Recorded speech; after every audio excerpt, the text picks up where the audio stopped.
ইলেকশনে কে জিতবে এইটা এপিসোড শেষ হইলে বুঝতে পারবেন। আলোচনাটা শুরু করি। জিয়াউর রহমান সাকসেসফুল রাষ্ট্রনায়ক হইতে পারছিলেন কারণ তিনি বাইসা বাইসা সব মালগুলারে দেশ চালানোর দায়িত্ব দিছিলেন। ওনারা যে মেধাতেই সেরা ছিলেন তাই না, রাজনৈতিক পরিপক্কতায় ছিলেন সেরা। তাদের কেউ কেউ খালেদা জিয়ার টাইমেও ছিলেন, যেমন ধরেন সাইফুর রহমান, বি চৌধুরী স্যার, মুশিউর রহমান জাদু মিয়া। আর দুর্ভাগ্যজনকভাবে তারেক রহমানের আশেপাশে জুটছে ধান্দাবাজ, ইতর এবং অপদার্থগুলা। আমি বলি তারেক রহমানের চাকর বাকর, রাজনীতি করতে আসে নাই। আর পাশাপাশি তারেক রহমান রাজনীতি বলতে বুঝিয়েছেন ম্যানেজমেন্ট। আমি প্রমাণ দিয়া বুঝাই দিতেছি। তারেক রহমান দেশে ফেরার আগে শেষ যে মিটিংটা করেছেন ওইখানে কইছিলেন, আমি স্বপ্ন টপ্ন দেখি না, আমি পরিকল্পনা করি। শুনেন, আমাদের মধ্যে অনেকেই বক্তব্যে বলেন আমরা এই স্বপ্ন দেখছি, আমরা সেই স্বপ্ন দেখছি। আমি ভাই স্বপ্ন টপ্নের মধ্যে নাই, আমি কোনো স্বপ্নের মধ্যে নেই। আমরা আছি পরিকল্পনার মধ্যে, আমরা পরিকল্পনা করব। শুনেছেন, মানে উনি স্বপ্নের কথা বলবেন না, উনি প্ল্যানিং এর কথা বলবেন। Planning, I have a plan. উনি তো তাইলে রাজনীতি করতেছেন না, উনি করতেছেন ম্যানেজমেন্ট, অ্যাডমিনিস্ট্রেশন। যে রাজনীতি শুধু বলে যে ভাত দেব, কাপড় দেব, চাকরি দেব, এটা অ্যাডমিনিস্ট্রেশন। রাজনীতি তখন শুরু হয় যখন প্রশ্ন ওঠে ওই ভাতের মালিককে, এই কাজের শর্তকে ঠিক করে, এই কাপড়ের দামের উপরে কার নিয়ন্ত্রণ, আমি মুক্তভাবে সিদ্ধান্ত নিতে পারতেছি কিনা, আমি আজাদ কিনা, এই কাপড়ের দামের উপরে কার নিয়ন্ত্রণ, আমি কথা বলতে পারবো কিনা, আমাকে কেউ গুম করে দেবে কিনা, আমার সভা সমাবেশের অধিকার থাকবে কিনা। শুধু জিনিস দেওয়ার প্রতিশ্রুতি দিলে মানুষ ভোক্তা হয়, রাজনীতি মানুষকে নাগরিক বানায়। রাজনীতির কাজ জনগোষ্ঠীকে নাগরিক বানানো, সার্ভিসের ভোক্তা বানানো না। মানুষের পেটে ভাত ছিল না জন্য দেশের মানুষ রক্ত দিয়ে হাসিনাকে হটায় নাই। তারেক রহমান রাজনীতি করতেছেন না, মানুষকে ডিপলিটিসাইজ করতেছেন। ভাত কাপড় কাজ, এই তিনটা জিনিস হচ্ছে রাজনীতি শুরু হওয়ার শূন্য বিন্দু। মানে এখান থেকে রাজনীতি শুরু হয়, এটা না থাকলে রাজনীতি শুরু হয় না। কিন্তু এইখানে থেমে গেলে কি হয় জানেন, মানুষ নাগরিক থাকে না, মানুষ বেনিফিশিয়ারি হয়ে যায়, ভোক্তা হয়ে যায়, কার্ডধারী হয়ে যায়, নাম্বার হয়ে যায়। আর ওই ভোক্তা প্রশ্ন করে না, ভোক্তা অপেক্ষা করে। কিন্তু মানুষ রাজনীতি করে অপেক্ষা করার জন্য না, মানুষ রাজনীতি করে স্বপ্ন দেখার জন্য। হ্যাঁ, স্বপ্ন, এই শব্দটা তারেক রহমান ভয় পায়। উনি স্বপ্ন দেখতে চান না। স্বপ্ন মানে পোস্টার না, স্বপ্ন মানে স্লোগান না, স্বপ্ন মানে আমি কেমন মানুষ হয়ে বাঁচবো সেটা স্বপ্ন। আমি কোন ভবিষ্যতের দিকে যাচ্ছি সেটা স্বপ্ন। আমি কেমন দেশ চাই সেটা স্বপ্ন। আমি কেমন সমাজ চাই এটা স্বপ্ন। আমি কিভাবে পৃথিবীতে কন্ট্রিবিউট করতে চাই এটা স্বপ্ন। আমার দেশকে কিভাবে চিনবে সেটা স্বপ্ন। আমার সন্তানের ভবিষ্যৎ কেমন হবে এটা স্বপ্ন। মানুষ শুধু পেট ভরানোর জন্য রাজনীতি করে না। পেট ভরা লাগে, কিন্তু পেট ভরার পরে মানুষ যেটা চায় সেটা মর্যাদা, কণ্ঠ চায়, অংশগ্রহণ চায়, সম্মান চায়। এই জায়গাটার নামই রাজনৈতিক আকাঙ্ক্ষা। যে রাজনীতি এই আকাঙ্ক্ষাকে স্পর্শ করে না সে রাজনীতি মানুষকে চালায়, মানুষকে তৈরি করে না। এই যে পাইয়া দেওয়ার রাজনীতি, পেট ভরানোর রাজনীতি, ভাত খাওয়ানোর রাজনীতি, এটা কেন বিপজ্জনক জানেন? কারণ এতে নাগরিক দাবিদার না হয়ে গ্রাহক হয়ে যায়, অধিকার হয়ে যায় সুবিধা, প্রশ্ন হয়ে যায় অভিযোগ। আর অভিযোগ করলে কি হয়? সার্ভিস সেন্টারে পাঠানো হয়, তাই তো? এটা রাজনীতি না, এটা কর্পোরেট গভর্নেন্স। রাজনীতি মানে মানুষকে বলা তুমি শুধু বাঁচবে না, তুমি ঠিক করবা কিভাবে বাঁচবা। স্বপ্ন ছাড়া রাজনীতি হয় না। আর স্বপ্ন বাদ দিলে যত বড় প্রতিশ্রুতি দেন না কেন, এটা রাজনীতি না, ওটা ডেলিভারি। কমিউনিস্ট পার্টির স্লোগান ছিল ভাত কাপড় কাজ, কমিউনিস্ট পার্টির এক আওয়াজ। ওইটা মানুষকে বাঁচায়, এটা ঠিক, কিন্তু নাগরিক বানায় না। স্বপ্ন মানুষকে নাগরিক বানায়। স্বপ্ন ছাড়া রাজনীতি না, এটা কর্পোরেট ম্যানেজমেন্ট। তারেক রহমান সিপিবির রাজনীতি করিচ্ছে, ভাত কাপড় কাজ, তারেক রহমানের এক আওয়াজ। কিন্তু তারেক রহমান আপনার প্রতিপক্ষ স্বপ্ন দেখাচ্ছে। এই শক্তিশালী স্বপ্নের কাছে আপনার তথাকথিত প্ল্যানিং হেরা যাবে। দেখেন,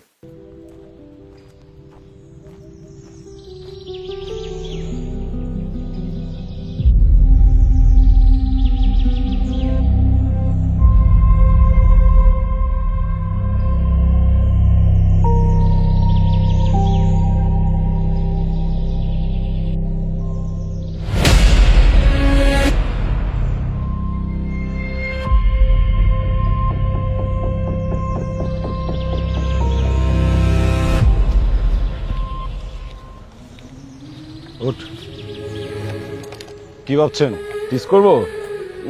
সেই দিন আর নাই। বাংলাদেশের আইন শৃঙ্খলা এত উন্নত যে এসব করার কথা কেউ চিন্তা করে।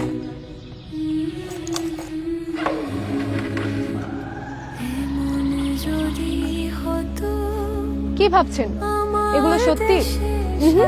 এগুলো সবই আমাদের স্বপ্ন, আর এই স্বপ্নকে বাস্তবায়ন করতে হলে সৎ ও যোগ্য লোককে ভোট দিন। দেখেছেন স্বপ্ন, আরো দেখবেন স্বপ্ন, দেখেন।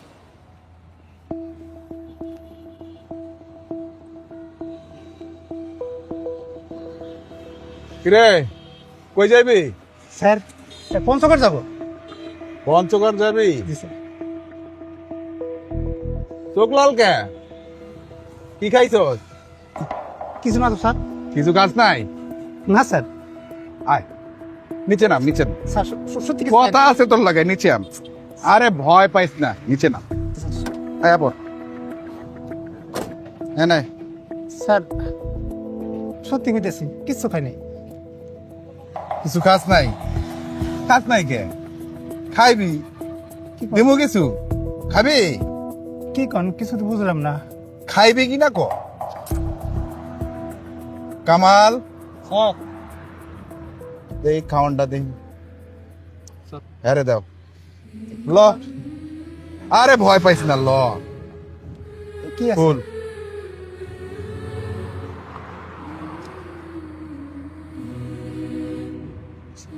স্যার? তো আমার পরিবার দিছিল রাস্তায় খাওয়ানোর লেগা। তুই তো বহু দূর যাইবি, সেই পঞ্চগড়। জি স্যার। রাস্তায় খাওয়ান পাবি কি পাবি না খাইয়া ল। খাইয়া ভালো করে গাড়ি চালাইবি, ঘুমাইবি না, বুঝছস? ঠিক আছে বহুত দূরের রাস্তা। জি স্যার। যা। স্যার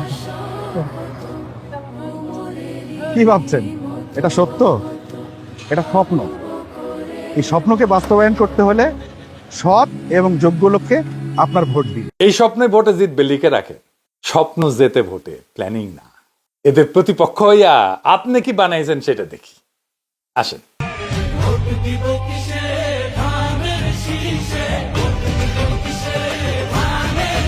দেখে যাও এর মধ্যে কি আছে। রাজনীতি আছে, স্বপ্ন আছে, কল্পনা আছে, দেশ আছে, মানুষ আছে? নাই। খেমটা নাচ ছাড়া কিছু নাই, কোনো রাজনীতি নাই। কেন ধানের শেষে ভোট দিবি? মানে ভোট দিলে খেমটা নাচ দেখাবে নিত্যদিন, তাই? তফাৎটা দেখেছেন তো? আপনার এই খেমটা নাচ তারেক রহমান আপনার হারায় দেবে। ওইটা তো হাসিনার জয় বাংলা জিতবে, আবার নৌকার নকল। নকল ছাড়া আর কিছু পারেন না। দেখেন এসেছে এসেছে আবার ইলেকশন, জিতবে নৌকা জিতবে জনগণ, 16 কোটি মানুষের একটাই ডিসিশন, জিতবে নৌকা নাই কোনো টেনশন। এসেছে এসেছে আবার ইলেকশন, জিতবে নৌকা জিতবে জনগণ। হাসিনারটা অনেক নান্দনিক আছিল, আপনারটা তাও না।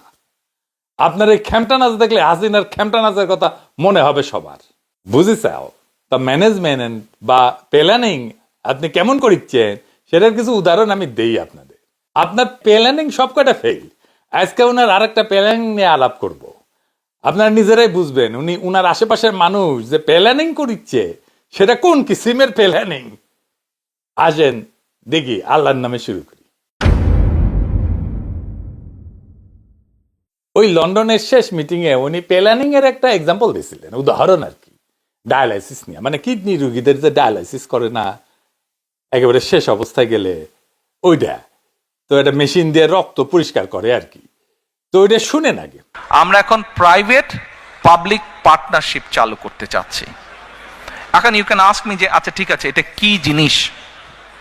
ওকে আসেন আপনাকে একটা এক্সাম্পল দিই। ওসমানী মেডিকেল কলেজ, ধরেন ওসমানী মেডিকেল কলেজের যে ডায়ালিসিস, এই যে কিডনি রোগীর যে ডায়ালিসিস করতে হয়, এই ডায়ালিসিস যে মেশিন আছে, আছে না? আছে তো মেশিন।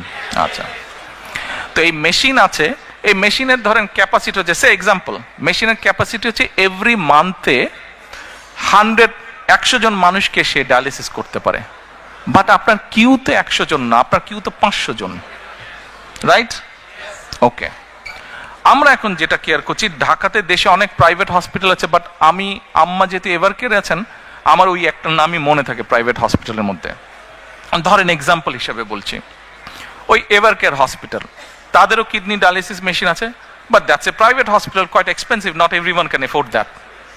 ওকে, আমরা যেটা এরকম ফ্যাসিলিটি যেসব প্রাইভেট হসপিটাল আছে তাদের সাথে আমরা গভর্নমেন্ট একটা কন্ট্রাক্ট করব। আমরা বলবো যে দেখো, we know what is your costing, তুমি তার উপরে প্রফিট হিসেবে, যেহেতু ইয়োর প্রাইভেট, তুমি 5% 10% প্রফিট নিতে পারো। এখন আমার এই যে ওসমানী মেডিকেল কলেজে 500 কিউব 100 জনকে আমি মাসে দিচ্ছি, বাট আরো 400 বাকি যাচ্ছে। ওই 101 থেকে ওর ধরেন এভার কেয়ার হসপিটালে ওর ধরেন যে ইয়ে মেশিনটা আছে, ডায়ালিসিস মেশিনটা, সেখানে they get only say 25 patients, বাকি 75 তার খালি থাকছে। এই যে এখানে যে কিউ হয়েছে, এই কিউ থেকে নিয়ে আমরা 75 পেশেন্ট ওদেরকে দেব, and the cost we will বিয়ার।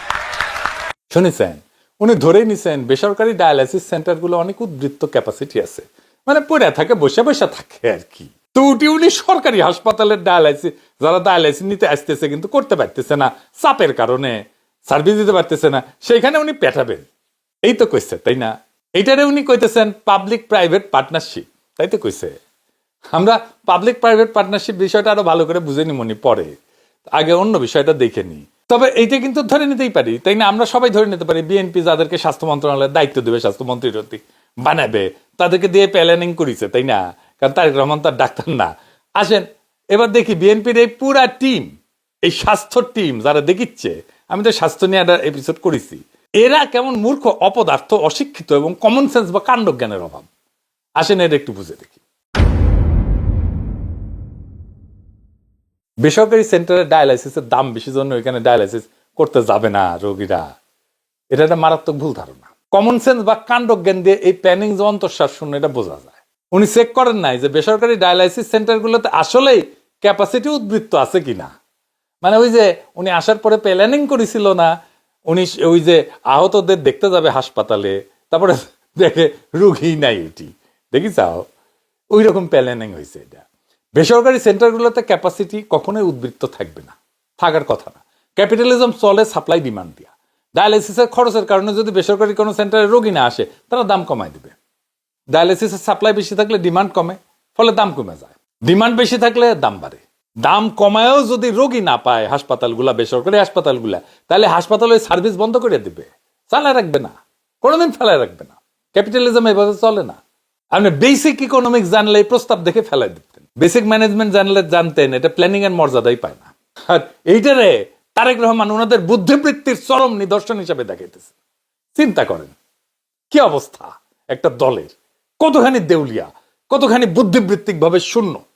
আপনারা তারেক রহমান একটা আন্তর্জাতিক গবেষণাপত্র দেখায়, আন্তর্জাতিক জার্নালে ছাপা হয়েছে, কিন্তু রিসার্চ করছে আমাদের দেশের এক্সপার্টরাই। বেশি দিন আগের কথা না, 2023 সালের। এখানে ডায়ালাইসিসের হিসাব দিছে। এটা সাহেব 1 নম্বর টেবিলটা দেখেন, এইখানে প্রাইভেট আর গভর্নমেন্ট সেন্টারের ডায়ালাইসিস মেশিন কতটুকু ইউটিলাইজ হইতেছে, কতটুকু উদ্বৃত্ত আছে তার হিসাব দিছে। এই যে দেখেন, 1 শিফট কতগুলো ইউজ হয়, 3 শিফট কতগুলো ইউজ হয়, 2 শিফট কতগুলো ইউজ হয়, সরকারি কতগুলো ইউজ হয়, বেসরকারি কতগুলো ইউজ হয়। এই হিসাবে বেসরকারি ডায়ালাইসিস মেশিনগুলোর আমি হিসাব করে দেখছি মাত্র 2% উদ্বৃত্ত ক্যাপাসিটি আছে, মাত্র 2%। আর সরকারি ডায়ালাইসিস সেন্টারগুলোতে 20%, 20% উদ্বৃত্ত আছে, মানে 10 গুণ বেসরকারি সেন্টারের চাইতে। তো আপনার কি হওয়া উচিত প্ল্যানিং? আপনার তো হওয়া উচিত হিসাব অনুযায়ী সরকারি ডায়ালাইসিস মেশিনগুলোকে ফুল ক্যাপাসিটিতে ইউটিলাইজ করা।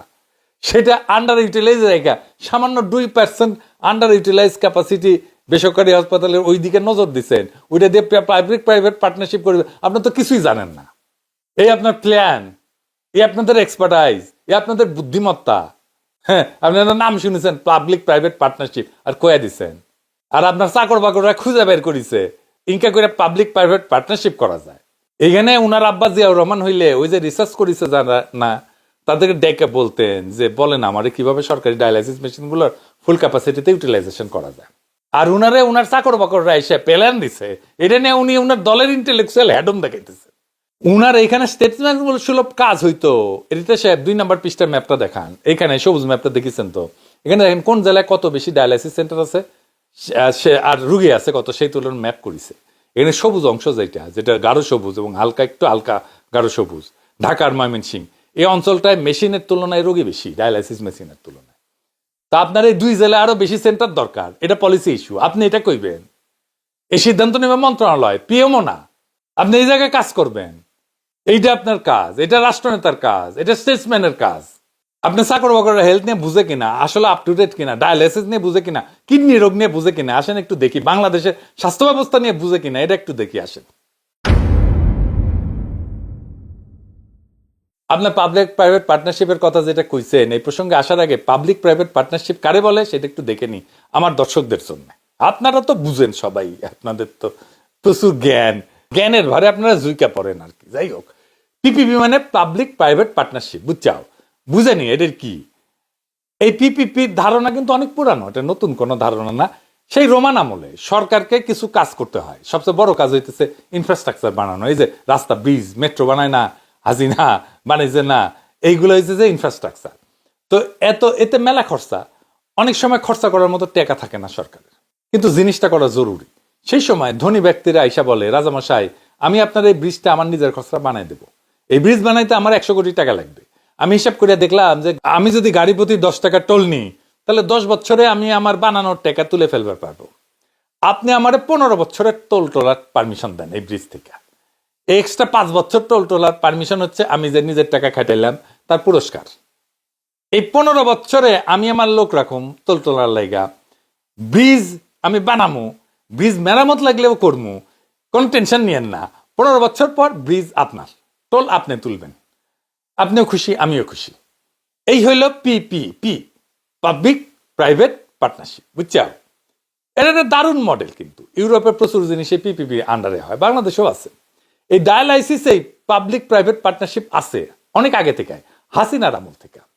মানে সরকার জায়গা দিবে, রুগীও দিবে। কারণ আমি একটা সেন্টার করলাম, রুগী যদি না আসে তাহলে তো আমি টাকা তুলতে পারবো না। তো আমার রুগীর কোনো চিন্তা নাই, রুগী আসবে, যত দরকার রুগী আসবে, আমাকে জায়গাও দিতেছে, সরকারের রেট বেঁধে দিবে, আমার কিছু প্রফিট থাকবে। এইটা হইলে প্রাইভেট কোম্পানিগুলো সরকারি হাসপাতালে নিজের খরচায় ডায়ালাইসিস মেশিন বসাবে, তাই বসাইছে। 2019 সালে এডিবির অর্থায়নে পিপিপির মাধ্যমে ডায়ালাইসিসে বেসরকারি বিনিয়োগ আসতে থাকে বাংলাদেশে। চট্টগ্রাম মেডিকেল কলেজের যে ডায়ালাইসিস সেন্টার আছে না, ওইটা পিপিপির আন্ডারে পুরাটাই, ওইটা কিন্তু বেসরকারি। তারপরে এমন কি কিডনি ইনস্টিটিউট যেটা, সেটার যে ডায়ালাইসিস সেন্টার, সেটাও পিপিপির আন্ডারে। আপনার সরকারি রুগীকে বেসরকারি সেন্টারে পাঠানো বেশি ভালো, নাকি সরকারি হাসপাতালে পিপিপির আন্ডারে ডায়ালাইসিস মেশিন বসায় ডায়ালাইসিস করানো ভালো? আপনারাই বলেন তো। আসিফ আলী তো তারেক রহমানের চাইতে 1000 গুণে ভালো আছিল। তারেক রহমান তো সরকারি হাসপাতালে রুগীকে বেসরকারি হাসপাতালে পাঠাইতেছে, আর হাসিনা সরকারি হাসপাতালে বেসরকারি ডায়ালাইসিস সেন্টার এনে বসাইছে।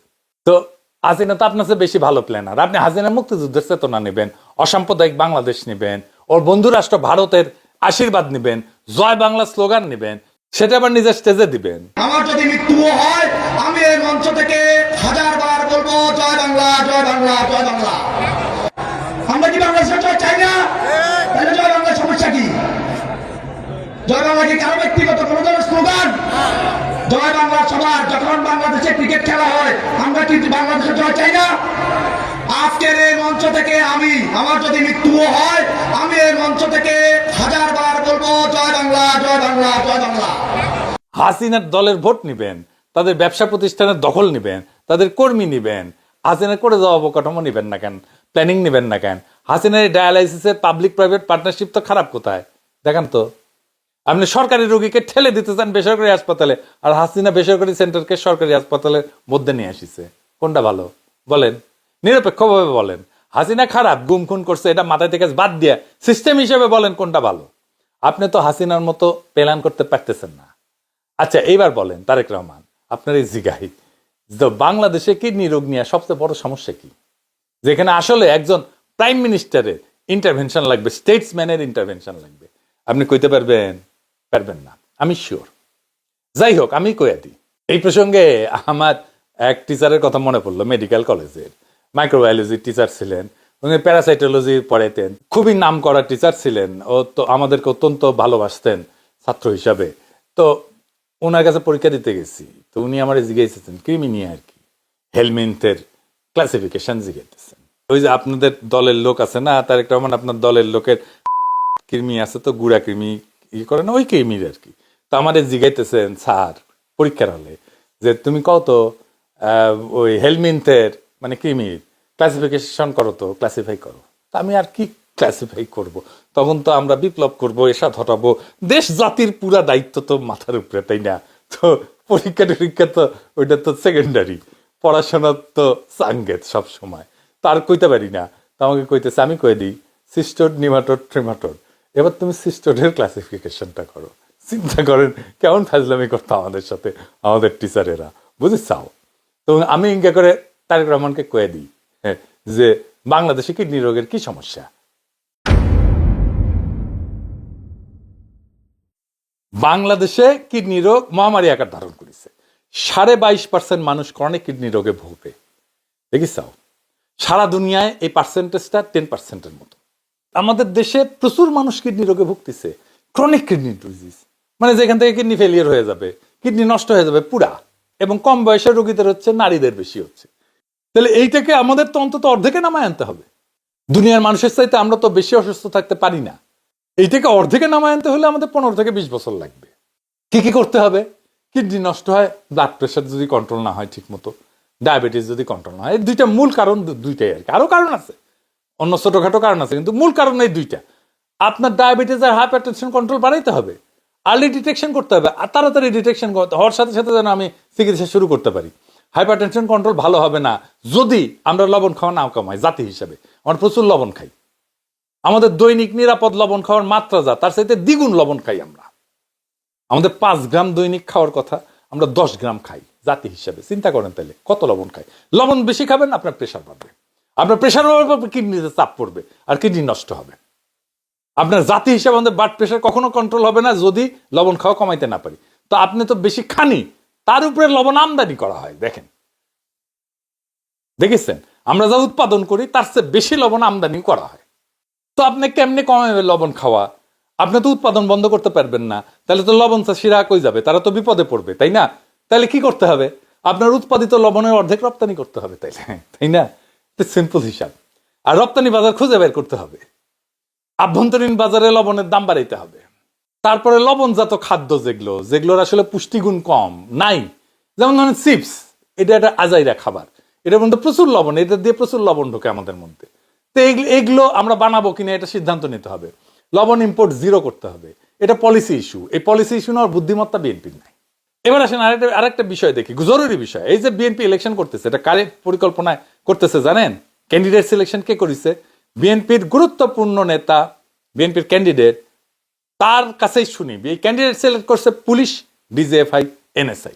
শোনেন, বিএনপি বিশেষ করে এই নির্বাচনে ক্যান্ডিডেট সিলেক্ট করার আগে 5টা সার্ভে করেছে, 5টা সার্ভে জরিপ করেছে। একটা করেছে পুলিশ, একটা করেছে ডিজিএফআই, একটা করেছে এনএসআই, আর 2টা করেছে বিএনপি। এই 5টা সার্ভের উপরে নির্ভর করে তারা ক্যান্ডিডেট সিলেক্ট করছে। শুনেছেন? তার মানে এই বিএনপির জন্য রাষ্ট্রীয় গোয়েন্দা সংস্থা জরিপ করে ক্যান্ডিডেট সিলেক্ট করে দিচ্ছে। তাহলে এটা বিএনপির ক্যান্ডিডেট, তারেক রহমানের ক্যান্ডিডেট, নাকি ডিজিএফআই আর এনএসআই এর ক্যান্ডিডেট? মানে বুঝতে পারতেছেন তো, হাসিনাও এইভাবে ক্যান্ডিডেট সিলেক্ট করতো, ডিজিএফআই, এনএসআই আর পুলিশ দিয়া। সে একই সিস্টেম বিএনপিকে হেল্প করতেছে। বাংলাদেশের স্বাধীনতা, সার্বভৌমত্ব এবং গণতন্ত্রের জাত শত্রু ফ্যাসিস্ট আওয়ামী লীগের শাখা প্রশাখা চারিদিক থেকে বিএনপিকে ক্ষমতা আনার জন্য তৎপর। এখন শত শত খুন করে, গুম করে, দেশটাকে লুট করে 15 বছরে দীর্ঘ ফাঁসিবাসী দুঃশাসন চালায় খুনি হাসিনা সহ কয়েক হাজার অপরাধী ইন্ডিয়া আশ্রয় নিছে। সেখানে হিন্দুত্ববাদী নরেন্দ্র মোদী সরকার ঘৃণিত এই ক্রিমিনালদের আতিথেয়তা দিচ্ছে। এদের সবাইকে দেশে ফিরে এনে বিচারের কাঠগড়ায় দাঁড় করাইতে হবে। এটাই 12ই ফেব্রুয়ারির জাতীয় সংসদ নির্বাচনের প্রধান ইস্যু। এই গণদাবির পক্ষে কে আর এই গণদাবির বিপক্ষে কারা তা যাইনে শুইনে চিনে মানুষ ভোট দেবে এবার ইনশাল্লাহ। এর ভিত্তিতেই আসন্ন নির্বাচনে অংশগ্রহণকারী প্রার্থীদের জয় পরাজয় নির্ধারিত হবে। পরিশেষে একটা প্রশ্ন করি, একজন রাষ্ট্রনেতার কাজ আসলে কি? রাষ্ট্রনেতার কাজ হাসপাতাল চালানো না, রাষ্ট্রনেতার কাজ ডায়ালিসিস মেশিন বসানো না। রাষ্ট্রনেতার কাজ রাষ্ট্র কোথায় হস্তক্ষেপ করবে আর কোথায় করবে না এই নৈতিক সীমা টানা। আজ বাংলাদেশে কিডনি রোগ কোনো হাসপাতালের সংকটের কারণে হয়নি, এটা একটা রাষ্ট্রীয় ব্যর্থতার কারণে হয়েছে, পলিসিগত ব্যর্থতার কারণে হয়েছে। কারণ যখন 22% মানুষ ক্রনিক কিডনি রোগে আক্রান্ত হয়, এটা চিকিৎসার সমস্যা না, এটা নীতি, খাদ্য, বাজার আর জীবনের শর্তের সমস্যা।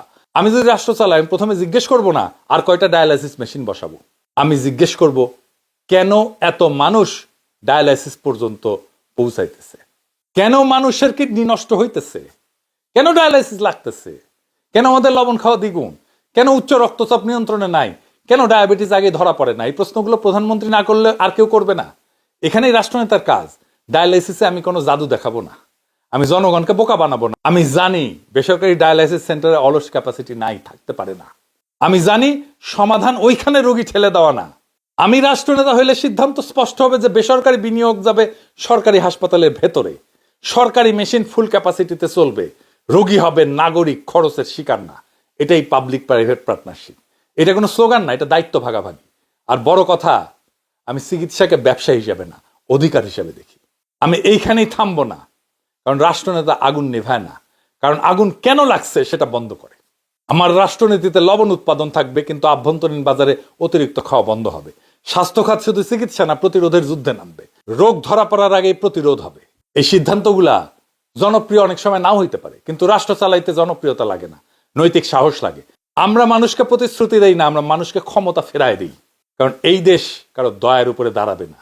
এই দেশ দাঁড়াবে নাগরিকের মর্যাদায়, নাগরিকের অংশগ্রহণে, সিদ্ধান্তের অধিকারে। ভাত কাপড় কাজ মানুষকে বাঁচায়, কিন্তু নীতি মানুষকে নাগরিক বানায়। এটাই আমাদের রাজনীতি, এটাই আমাদের রাষ্ট্র ভাবনা। কারণ আমরাই ইনসাফের আর আজাদির বাংলাদেশ, আমরাই বাংলাদেশ।